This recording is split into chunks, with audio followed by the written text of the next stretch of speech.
सुब्हानल्लाह वल्हम्दुलिल्लाह वला इलाहा इल्लल्लाह वल्लाहु अकबर।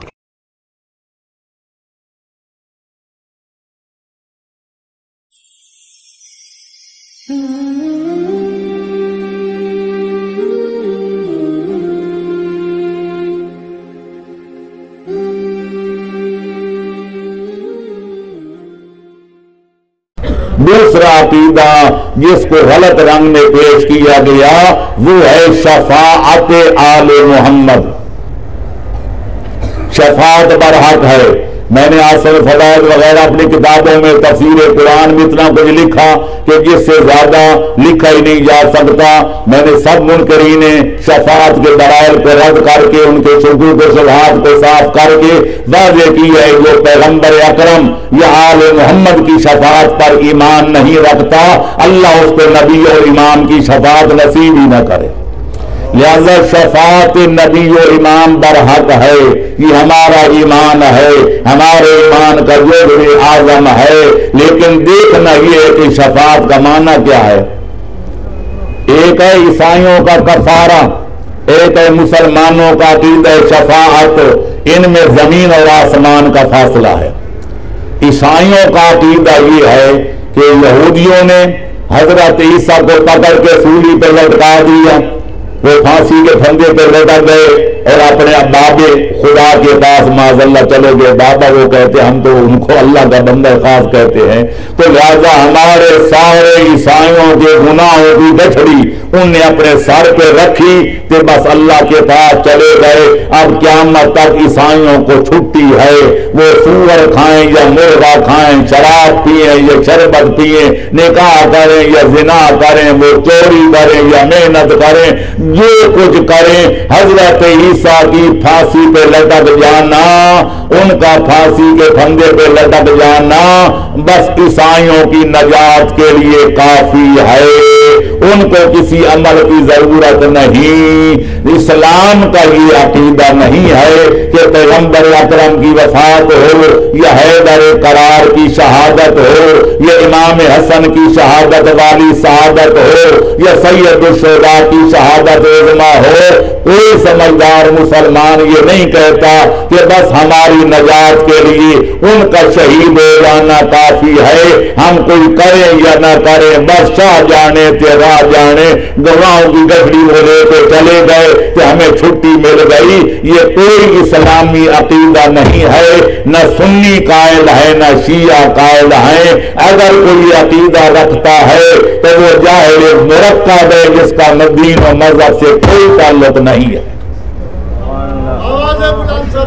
अल्लाहुम्मा सल्ली अला मुहम्मद व आले मुहम्मद। अब शफाअत क्या है मैं अर्ज करूंगा उसका लुब्बे लुबाब आसान लफ्जों में। एक बच्चा साल भर मेहनत करता है, निसाब तालीम पढ़ता है, उस्ताद के सामने जानी अदब झुकाता है।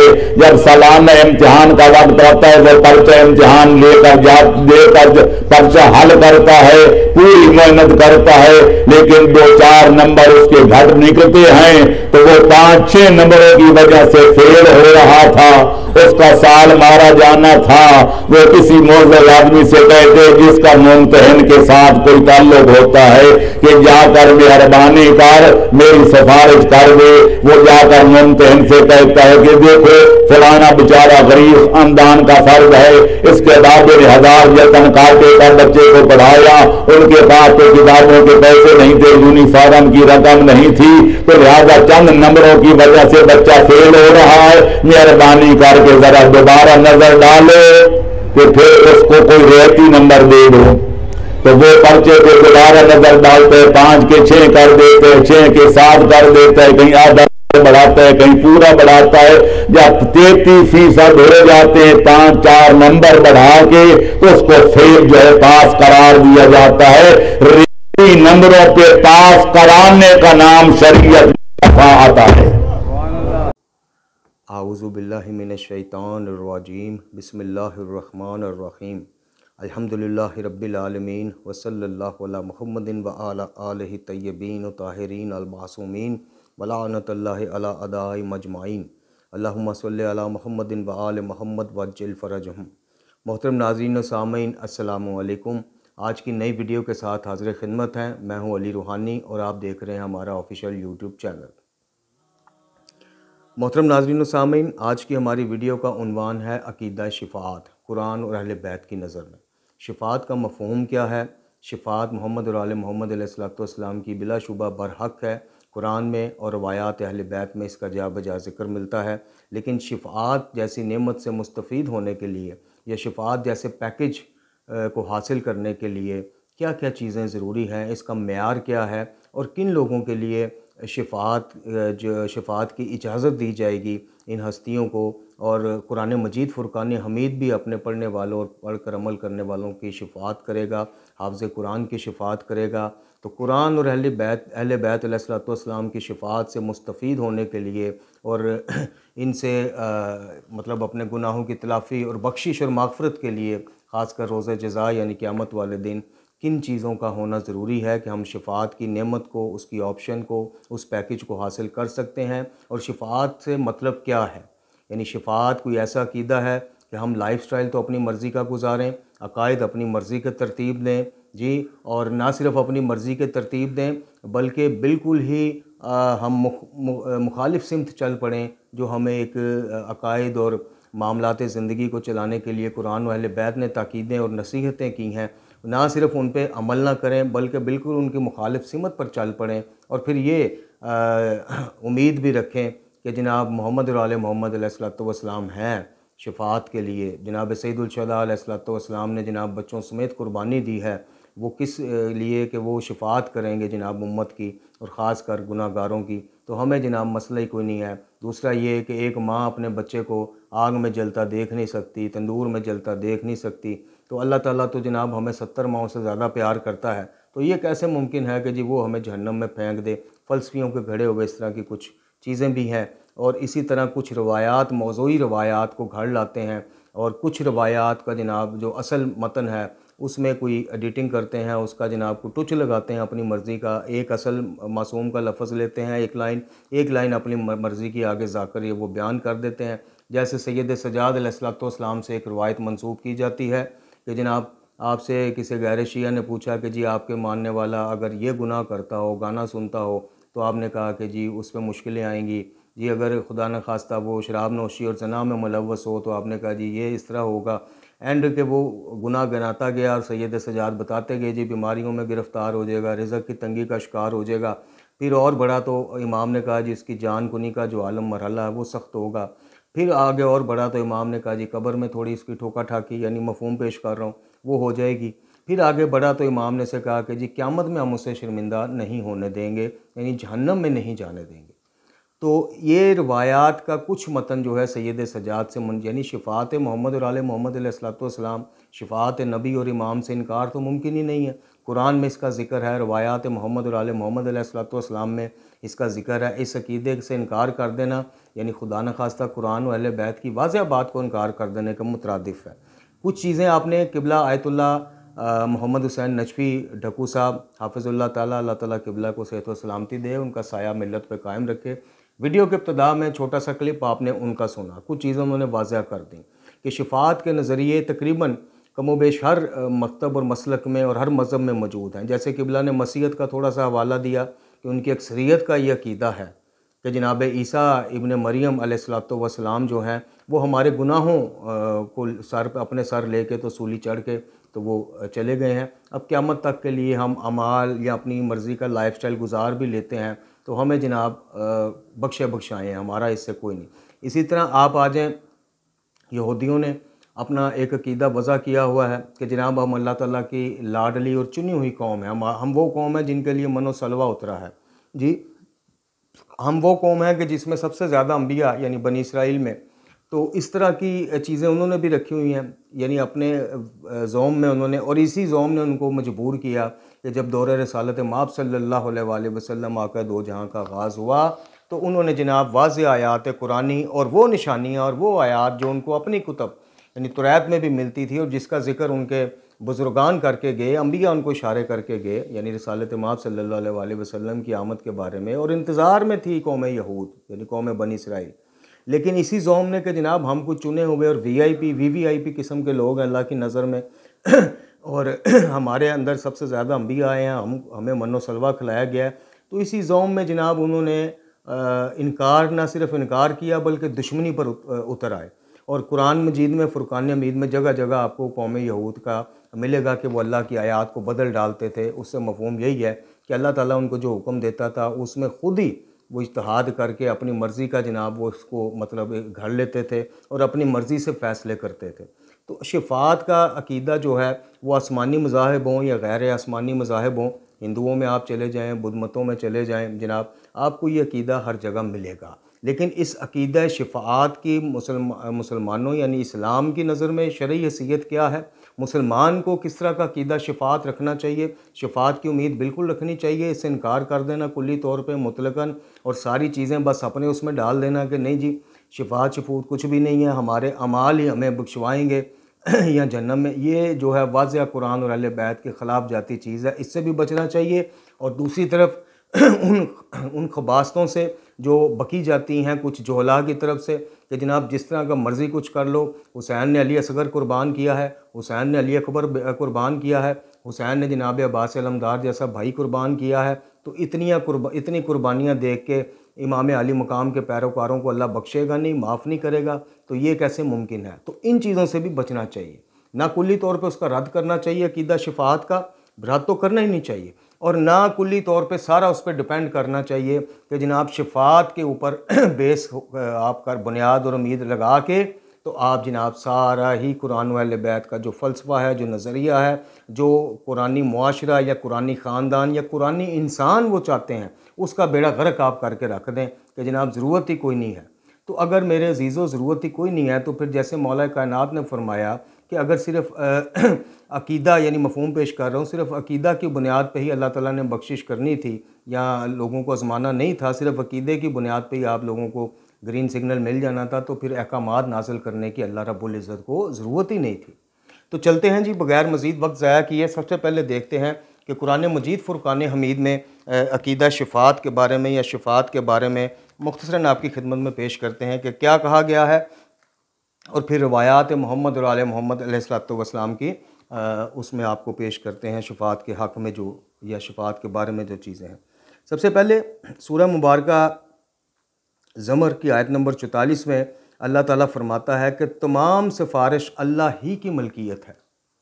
यानी सिफारिश मतलब शिफ़ात, यानी किसी की सिफारिश करना, किसी की शिफ़ात करना, किसी के लिए माफ़ी की दरख्वास्त देना, ये अल्लाह ताला ने सबसे पहले इसको ऑन किया है कि ये अल्लाह की मलकियत है।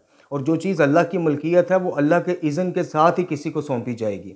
ऐसा नहीं है कि खुदा न खास्ता माज़ अल्लाह धौंस और ज़बरदस्ती के तहत जनाब हम नहीं जी असी 5 दिन भाग दे मनन वाले हैं या अल्लाह सानू बख्श, यानी हमने बड़ा एहसान किया है इनको मान के, जनाब हमने आज़ादारियाँ की हैं, हमने खून बहाए हैं, जनाब हमने सोग मनाए हैं 40-40 दिन, तो हमें बख्शो।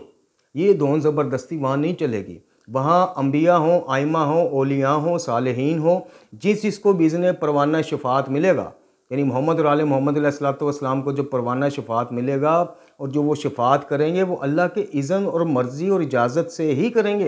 यानी कैटेगरीज बनाई गई होंगी कि इन लोगों की सद तक शिफ़ात आप कर सकते हैं, फिर आइमा मोहम्मद और आले मोहम्मद अलैहिस्सलाम शिफ़ात करेंगे, इन लोगों की सद तक आप कर सकते हैं। यानी गुनाहों के या उसके तरतीब के हिसाब से आगे चल के रवायात अहले बैत से आपको साबित हो जाएगा कि शिफ़ात जो है वो मिनो वन एज़ इट इज़ सब के लिए एक जैसी नहीं होगी।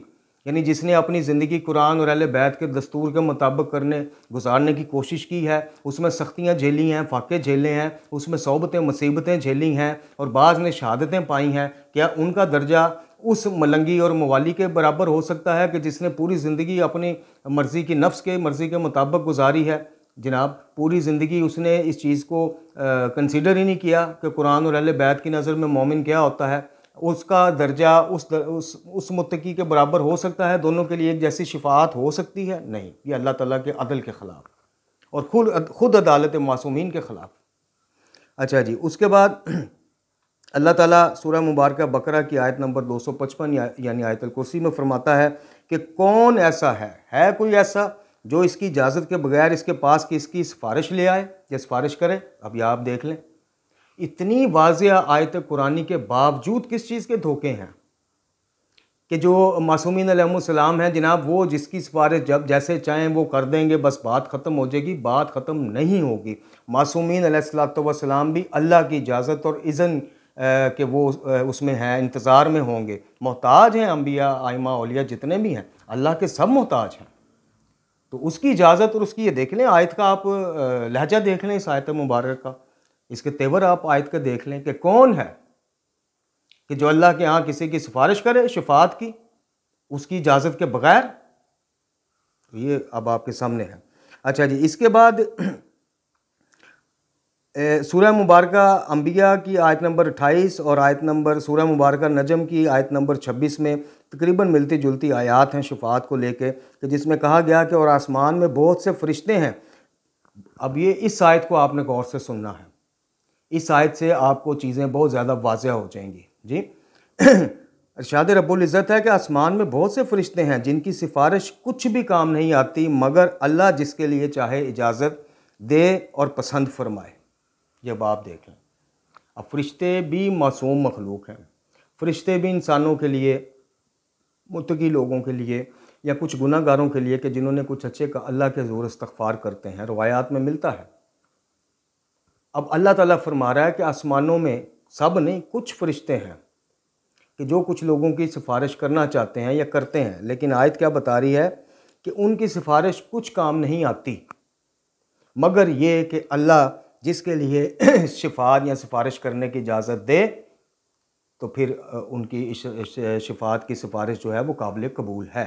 यानी अल्लाह रब्बुल इज़्ज़त आइमा तहार को, अंबिया कराम को, यानी अल्लाह इज़्ज़त देगा, इजाज़त देगा कि हाँ ठीक है इस बंदे की। अब देखें दुनियावी मामलात में आप देख लें, बाज़ अब ऐसा होता है कोई ऐसा गुस्ताख, माँ बाप का गुस्ताख या ऐसा बद अखलाक या ऐसा ज़ालिम कि जिसको आप पसंद नहीं करते हैं, बल्कि अक्सरियत लोग पसंद नहीं करते हैं, उसको कोई गाँव का जनाब बड़ा चौधरी या कोई बड़ी मोतबर शख्सियत आपके पास लाए सुलह सफाई के लिए या माफ़ी मंगवाने के लिए, तो आप क्या करते हैं? पहले वो आपसे रब्ता करता है कि जनाब फ़लाँ दिन मैं उसको लेके आऊँगा या अभी मैं ले, तो आप अगर उससे बहुत हद तक मुतनफ़र हो चुके हों और आप जानते हों कि ये ड्रामेबाजी कर रहा है, इसके बाद इसने, तो आप क्या कहते हैं कि जनाब जान लै लो, ताड़ी खातर जान हाज़र है, माल चाहिए माल हाज़र है, ऐस बंदे दी मेरे सिफारिश ना करना, ऐस बंदे नूं ना लियाना मेरे को। ये दुनिया में मसाले हैं। तो बचना चाहिए उस लिमिट तक, उसको क्रॉस करने तक कि जहाँ अल्लाह पाक, अल्लाह रब्बुल इज़्ज़त फरमाए मोहम्मद और आले मोहम्मद अलैहिस्सलाम को कि जनाब जिसकी चाहे शफात करो लेकिन इन खसूसियात के हामिल अफराद हैं जी, इस तबके की, इस कैटेगरी की शफात करने मेरे पास ना आना। और अल्लाह कहे कि मेरे पास शफात करने ना आना, तो आपका क्या ख्याल है कि मासूमीन अलैहिस्सलाम खुदा न खास्ता माज़ अल्लाह ज़बरदस्ती जनाब उसमें वो चले जाएंगे? वो अल्लाह की मर्ज़ी के पाबंद है, उनकी मर्ज़ी है ही वो जो अल्लाह की मर्ज़ी है, वो उसी चीज़ में राज़ी हैं जिस पे अल्लाह राज़ी है।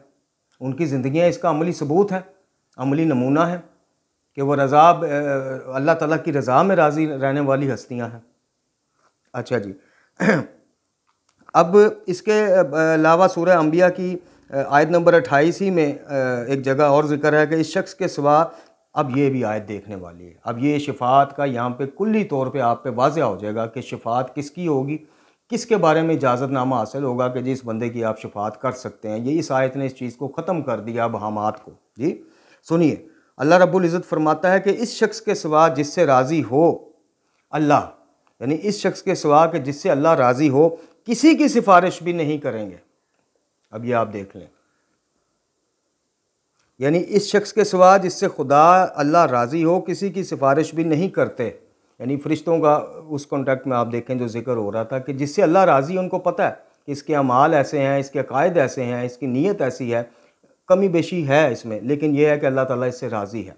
मैंने अपने एक वीडियो में अर्ज़ किया था कि जो कोशिश है ना मोहतरम नाज़रीन और सामीन, यानी 100 में से 33 वाला पास होता है, लेकिन वो 33 नंबर तक पहुंचने की जो जुस्तजू है या उससे आगे बढ़ने की, उसमें अगर कोई 2, 4, 5, 10 नंबरों की कमी रह जाएगी, इंसान अफसुर्दा होगा, रोएगा, उसकी वो अफसुर्दगी जो है ना, वो भी अल्लाह रब्बुल इज़्ज़त बाज़ दफ़ा कबूल फरमा लेता है। बल्कि यकीनन इमाम अली अलैहिस्सलाम का फरमान आप देख लें कि वो जो गुनाह करने के बाद एहसास गुनाह है, जो तुम्हारी आंखों में आंसू ले आता है, जो तुम्हें गमज़दा कर देता है, जो तुम्हें डिसहार्ट कर देता है कि यार ये क्या हो गया, मैंने अल्लाह की नाफरमानी कर दी है, बाज़ दफ़ा वो एहसास गुनाह जो है वो 70 अमाल सालिहा पर सबकत ले जाता है। तो ये जो कोशिश करते रहना है ये और चीज़ है। 100% कोई भी नहीं हो सकता, बशर हैं, ख़ताकार हैं, लेकिन अल्लाह ताला नीयत देखता है। अल्लाह ताला देखता है कि इसने मेरे अहकामात पे चलने की कोशिश कितनी की है, इसने मोहम्मद और आले मोहम्मद अलैहिस्सलाम के बताए हुए रास्तों पर दिखलाए हुए रास्तों पर चलने की हिम्मत कितनी की है। और मोहम्मद और आले मोहम्मद अलैहिस्सलाम भी यही कुछ देखेंगे।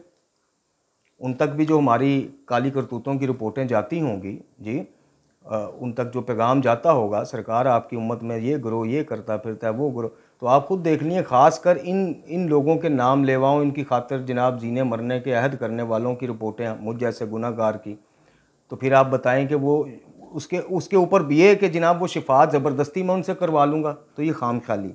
अब चलते हैं कि जनाब गुनाहगारों के लिए, उन गुनाहगारों के लिए जिनसे गुनाह सरजद हो जाते हैं, जैसे मैंने बताया जो कोशिश में रहते हैं बेचारे, लेकिन कहीं गिर पड़ते हैं, कहीं फिर चल पड़ते हैं, कहीं फिर नए मुसम्मम इरादे से उठ खड़े होते हैं नफ्स के ख़िलाफ़ जंग में, और फिर जनाब आगे जाके शैतान के हाथों शिकस्त हो जाती है, फिर एक नए जज्बे से उठते हैं शैतान को शिकस्त। ये जो एक कशमकश सारी ज़िंदगी एक बंदा मोमिन की, एक जंग जो नफ्स या शैतान से जारी रहती है। अब जनाब आएँ कि उनके बारे में रवायात और अहले बैत क्या फ़रमाते हैं। जनाब मोहम्मद मुस्तफ़ा आका दो जहाँ सल्लल्लाहु अलैहि वसल्लम फरमाते हैं कि सिफारिश के ज़रिए कैदी को आज़ाद कराया जा सकता है, जानों को बचाया जा सकता है, और तुम अपने भाई के साथ नेकी और भलाई कर सकते हो और इससे परेशानी को दूर कर सकते हो। ये है दुनियावी सिफारिश। यानी एक बंदा माड़ा है, मजबूर है, मस्कीन है, ईमान वाला है, और तुम किसी अच्छे मनसब पे हो, जनाब बेगुनाह कैद है तो उसको आज़ाद करवा सकते हो तो ज़रूर करवाओ।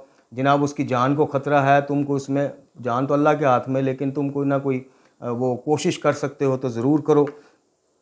इसके बाद फरमाते हैं कि जो मनसब की जो ज़कात है वो शिफ़ात है।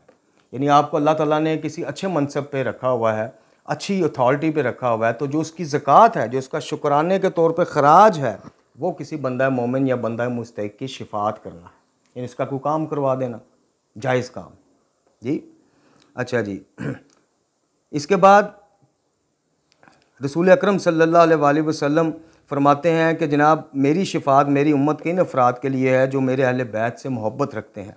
फिर फरमाते हैं कि मेरी शिफ़ात मेरी उम्मत के गुनाह कबीरा करने वालों के उन लोगों के लिए है जिनसे गुनाह कबीरा सरजद होते हैं। अच्छा, यहाँ पे सरजद का लफ्ज़ है, ये नहीं कि गुनाह कबीरा करते हैं और वो इसी ज़ौम में करते रहें कि जनाब रसूलुल्लाह सल्लल्लाहु अलैहि वसल्लम ने कहा है कि जनाब मैं उनकी शिफ़ात कर दूँगा, तो ये गुनाह कबीरा का चक्कर नहीं, ये इसके ऊपर डबल ट्रिपल सज़ा मिलेगी। जिनसे सरजद हो जाता है और वो नादम होते हैं और फिर ताइब हो जाते हैं। अब जो उनसे हो चुके हैं, अब वो बेशक तौबा के आंसू उसको मिटा देते हैं, लेकिन आपको 100% यकीन नहीं है कि उसका वबाल कितना बाकी रह गया है। वो कुल्ली तौर पे माफ़ हो चुका है, यकीनन अल्लाह माफ़ कर देता है, लेकिन जो आपसे सरजद हमसे हो गए हैं, इसके बारे में कहा जा रहा है कि जनाब उसकी बाबत अगर आपसे सवाल होगा तो जनाब रसूल करीम सल्लल्लाहु अलैहि वसल्लम अल्लाह के हजूर हमारी शिफ़ात कर देंगे। अच्छा जी, फिर फरमाते हैं कि मैं हर उस शख्स की शिफ़ात करूँगा कि जिसके दिल में मच्छर के पर के बराबर भी ईमान होगा। यानी शिफ़ात के लिए जो सबसे पहली चीज़ है वो ईमान वाला होना ज़रूरी है। और ईमान, जैसे मौला कायनात फरमाते हैं कि किसका अल्लाह पे, उसके अहकामात पे, रसूलों पे, किताब पे कितना ईमान है, इस चीज़ का आपने परखना है, वो उसके अमाल से परखा जाएगा। चूँकि ईमान दिल में दाखिल होता है और अज़ा जवारा से ज़ाहिर होता है। यानी अमाल के बगैर ईमान का दावा जो है वो ठुस है कि एक बंदा ज़ीरो अमल करता हो, हर वो उल्टी चीज़ करता हो जिससे रोका गया है, लेकिन वो कहे जी मैं ईमान वाला हूँ, तो ये इस पे भी गौर करना चाहिए। अच्छा जी, इसके बाद एक और आया मुबारक, सूरह मुबारक मुदस्सर की आयत नंबर 48, अल्लाह ताला फरमाता है कि जो रोज़े क़यामत को जुटलाया करते थे यहाँ तक कि वो इसी हालत पे मरे, इन्हें शिफ़ात करने वालों की शिफ़ात कुछ काम ना आएगी। अब ये देख लें आप, अब जुटलाने वालों में एक तो वो कैटेगरी है कि जो सरियन इनकार करते हैं, मुशरिकीन या कुफार, या मजाक उड़ाते थे कि जी भला ये कैसे हो सकता है कि हड्डियाँ जनाब गल सड़ गई, राख हो गई, उनको ज़िंदा किया जाए फिर हिसाब। और एक जुटलाना होता है कि जनाब अकीदे के हिसाब से ज़ुबानी कलामी रटी रटाई जी, तो असूल दीन 5 है, उसमें आखिरी क़यामत है जी, वो उसको ईमान रख लेना, लेकिन अमलन जो है उसका कभी इतराक ही ना करना, कभी ये सोचना ही ना कि यार एक दिन मैं खड़ा हूँगा अल्लाह के हज़ूर, पूरी खलकत के सामने, जिन्नों फरिश्तों के सामने, और मेरे काले करतूत खोल रहे होंगे, उसको बिल्कुल कंसीडर ही ना करना, उसको अहमियत ही ना, तो ये भी जुटलाने का मुतरादफ़ है। तो अल्लाह ताला ने फरमा दिया है कि जनाब जिसने रोज़े जज़ा को जुटलाया यहाँ तक कि उसकी मौत फिर इसी हालत में हो गई, यानी मुतवज्जो ही नहीं हुआ हो पाया, उसको सिफारिश करने वाले अगर सिफारिश कर भी देंगे, शफात करने वाले, तो उस बंदे को शफात कोई काम नहीं देगी। अच्छा जी, मासूमीन की रवायत के मुताबिक अब वो तबका जिनको शफात मासूमीन हासिल नहीं होगी, अब वो सुनिए, साहिबान शक, साहिबान शिरक। अब यहाँ पे आपने जो है ना वो पॉइंट आउट कर लेना है, यानी शक करने वाले और शिरक करने वाले ये तो दिल से ही निकाल दें कि मासूमीन इनकी शफात के लिए 2 कदम भी चल के आएंगे, नहीं, या 2 लफ्ज़ भी कहेंगे। ये मासूमीन ने खुद वाज़ह कर दी कि शक करने वाले और शिरक करने वाले, और शिरक के मामलात इतने सेंसिटिव हैं मेरे मोहतरम नाज़रीन और सामीन, इतने नाजुक हैं कि ये जो हमने जोला की बातों में आके जनाब शिरक सुन सुन के अब उस पर पक्के हो गए हैं, और हम जनाब तफसीर बिर राय देखें, बरादरान अहले सुन्नत पे हम एतराज़ करते हैं कि जी वो फ़िक़्ह में क्यास करते हैं फ़ुरूई मामलात में, और हमारे औकात हमारा हाल क्या है कि हम अकायद में क्यास करते हैं। वो जी रसूल अल्लाह सल्लल्लाहु अलैहि वसल्लम को अल्लाह ने कहा कि जनाब ये पत्थर आपने नहीं फेंके, अल्लाह ने फेंके हैं, तो वो साबित हो गया कि माज़ अल्लाह जी के ये अल्लाह का वो मज़र हैं, चलता फिरता मज़र हैं, यानी ये हैं अल्लाह है, वो एक ही बात है। ये किसी ने कमेंट कल किया, ये क्यास नहीं है तो क्या जी। वो रसूल मासूमीन अलैहिस्सलाम ने फरमाया कि जनाब हम इस हालत में होते हैं कि माज़ अल्लाह, कभी हम वो हो जाते हैं, कभी वो हम हो जाता है, करते हैं हम है, नाम उसका आता है, माज़ अल्लाह, अस्तग़फिरुल्लाह रब्बी व अतूबु अलैह। तो शिरक के मामलात से आप लुथड़े हुए हों, मैं कहता हूं कि जनाब आप सारी ज़िंदगी आप जंजीरें कुम्मे आप जो मर्ज़ी कर लें, हम जितने मर्ज़ी आंसू बहा लें, दुनिया में अजर उसका मिल जाएगा, मुसीबतें दूर हो जाएंगी, ठीक है जी, एक अच्छा काम किया, अल्लाह ताला जो है किसी की वो ज़ाया नहीं करता, सब कुछ हो जाएगा। लेकिन मासूमीन की शिफात शिरक करने वालों को मिल जाए, ये नामुमकिन है, ये इम्पॉसिबल है, ये अपने जहनों से निकाल दें। तो साहिबान शक, साहिबान शिरक, अहले कुफर और तौहीद के मुनकरीन को शिफात हासिल नहीं होगी। ये आपने खुद अब सुन लिया कि शिरक भी बयान कर दिया, तौहीद के मुनकरीन। अब शिरक तो वाज़ह शिरक करने वाले हैं, ये मुनकरान तौहीद कौन है? जो तौहीद की वाज़ह जनाब उसके मुकाबले में, तालीमात के मुकाबले में जो अपने फ़लसफ़े के घोड़े दौड़ाते हैं, जो तौहीद के बाबत जितनी आइमा मासूमीन की रवायत हैं, सहीफ़ा कामला की दुआएं हैं, उसके बातनी मतालिब निकाल के बैठे हुए हैं, तो ये अब वो लोग सुन लें, ये मासूम फरमा रहे हैं। शिरक का वो पहले बयान कर गए इसी रवायत में, और ये रवायत ख़त्म कहाँ हो रही है कि तौहीद के मुनकरीन को शिफात हासिल नहीं होगी। अब तौहीद का मुनकर कौन होगा ये आप खुद फैसला करें। और मेरे मोहतरम नाज़रीन और सामीन, मैं अक्सर एक चीज़ फरमाया करता हूँ, अर्ज़ किया करता हूँ आपकी खिदमत में कि अगर अली से मांग लिया, अल्लाह से मांग लिया, एक ही बात है।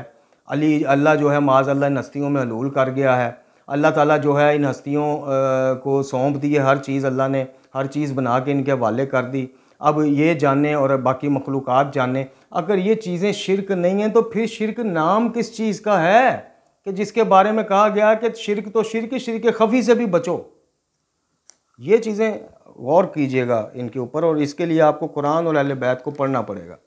अच्छा जी, जालिम और जाबर हुक्मरान, और दूसरा ये कि दीन में गलूफ करके इसके दायरे से निकल जाने वाला हमारी शिफात तक नहीं पहुंच सकेगा। लो, अब लॉक लग गया, अब ताला लग गया कि दीन में गलूफ करके इसके दायरे से, यानी इतना दीन में गलूफ किया, कायद में गलूफ किया कि इस्लाम के दायरे से निकल गया, अब वो बंदा हमारी शिफात तक नहीं पहुँच सकेगा। ये अब आप खुद सुन लें।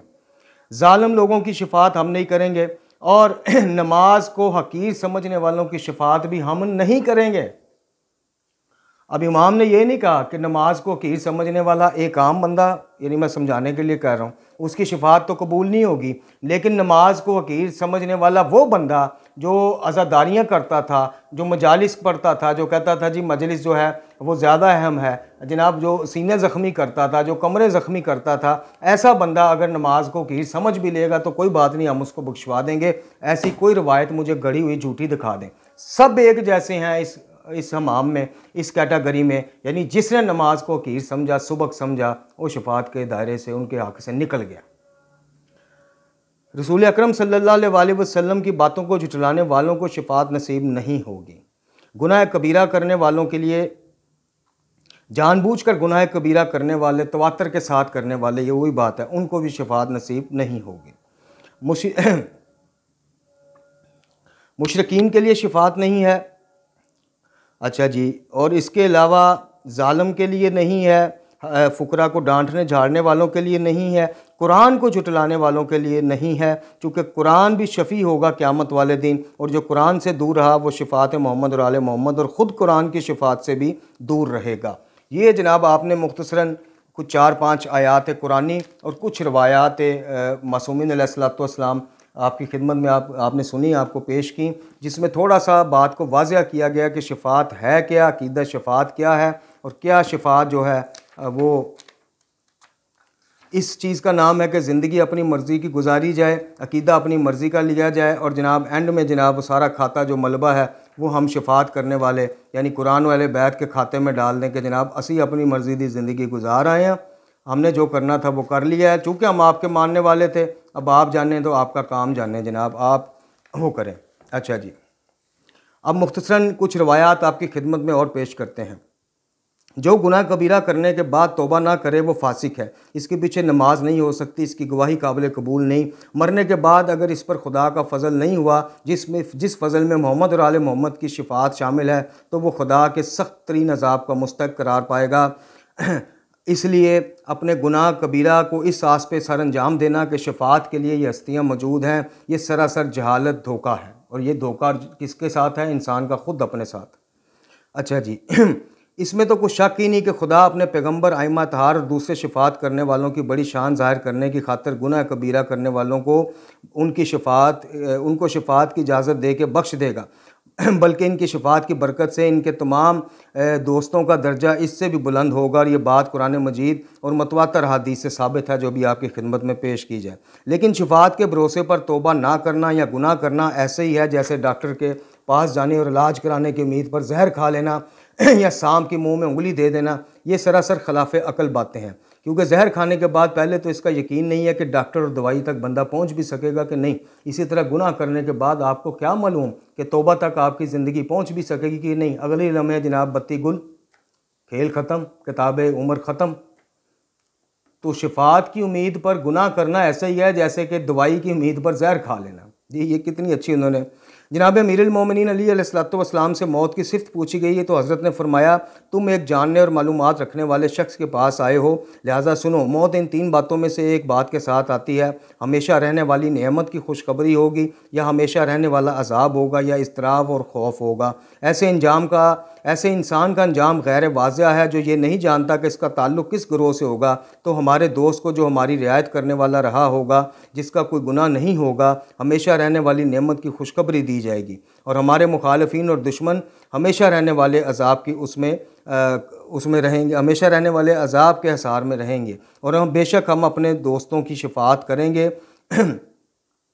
लेकिन इस शफ़ात में अपने कसरत सजदों के ज़रिए हमारी मदद करो।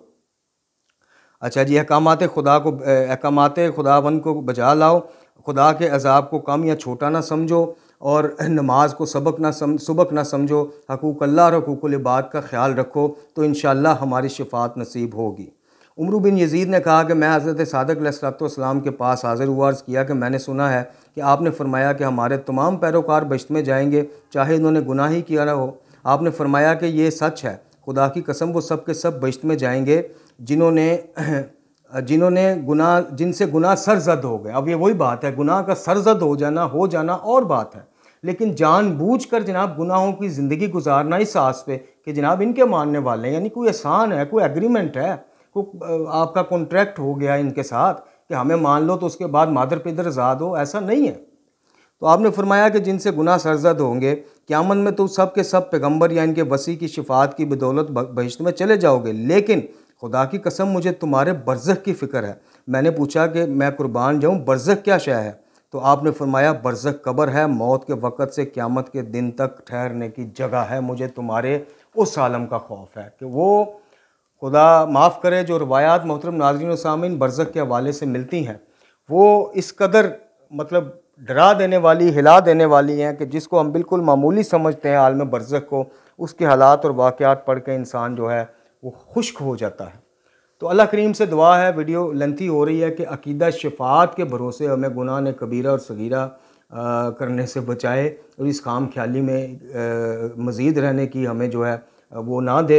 अल्लाह ताला हमें तौबा और ताइब होने की तौफीक दे, सोचने की तौफीक दे। जिस तरह कुरान ने कहा कि क्या ये लोग अकल नहीं रखते, तदब्बर नहीं करते, तफक्कर नहीं करते, कि हम सोचें कि हम कुरान व अहले बैत के मानने वाले हैं, तो कुरान व अहले बैत के लिए हमने क़यामत में बाइस शर्मिंदगी नहीं बनना। हमें वो बख्शवा भी लें, लेकिन उनको ये कहा जाए कि जनाब चलें, आपके मुँह इनको बख्श तो दिया, लेकिन ये काले करतूत वाले, इन्होंने सारी उम्र मेरी यानी अल्लाह की नाफरमानियों में गुजारी है। तो वो जो हमारी वजह से उनको मोहम्मद और आल देखें, एक अच्छा शागिर्द कोशिश करता है, एक अच्छी औलाद कोशिश करती है कि उसकी वजह से उसके माँ बाप, उसके उस्ताद को जनाब को ताना सुनने को ना मिले। ये मैं दुनियावी इसके मैं समझा रहा हूँ, माज़अल्लाह, ये नहीं कि अल्लाह ताला को ताने देगा, एक बात समझाने के लिए कर रहा हूँ। तो कोशिश करनी चाहिए कि हम कुरान और अहले बैत के फ़रामीन के मुताबिक ज़िंदगी गुजारें। उस कोशिश में जो कमी बेशी है, इंशाअल्लाह उसके लिए शफ़ाअत मोहम्मद और आले मोहम्मद अलैहिस्सलातु वस्सलाम हमारे शामिल हाल रहेगी। ला हौला वला कुव्वता इल्ला बिल्लाहिल अलीयुल अज़ीम व सल्लल्लाहु अला मुहम्मदिन व आला आलिहि तय्यबीन ताहिरीन।